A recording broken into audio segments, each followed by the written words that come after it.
রাত গভীর। অপু তার মায়ের সাথে শুয়ে আছে, ঘুম আসছে না। অপু বলল, মা একটা গল্প বলো না। মা অপুর কপালে চুমু দিয়ে হেসে বলল, শোন তাহলে। এক গ্রামে থাকতো এক কৃষক। সে ছিল খুবই গরিব। পেট ভরে খাওয়ার মতো খাবারও তার ছিল না। থাকার মধ্যে তার ছিল একটি হাঁস। প্রতিদিন সে হাঁসটির অনেক যত্ন করত, খাওয়াতো, পরিষ্কার রাখত। একদিন সকালে সে দেখে হাঁসটি সোনালী রঙের অদ্ভুত চকচকে একটি ডিম পেড়েছে। অবাক হয়ে ডিমটি নিয়ে এসে বাজারে যায় এবং বিক্রি করে অনেক টাকা পায়।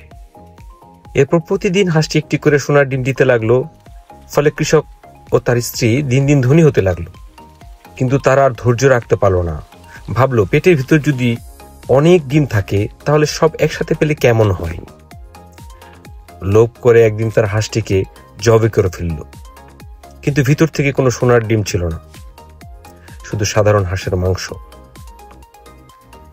তারা সবই হারালো, হাঁসটিও নেই, সোনার ডিমও নেই। মা বলল, বাবা, এই গল্প থেকে আমরা শিখলাম। অপু বলল, এই গল্প থেকে আমরা শিখলাম বেশি লোভ করলে সব হারাতে হয়।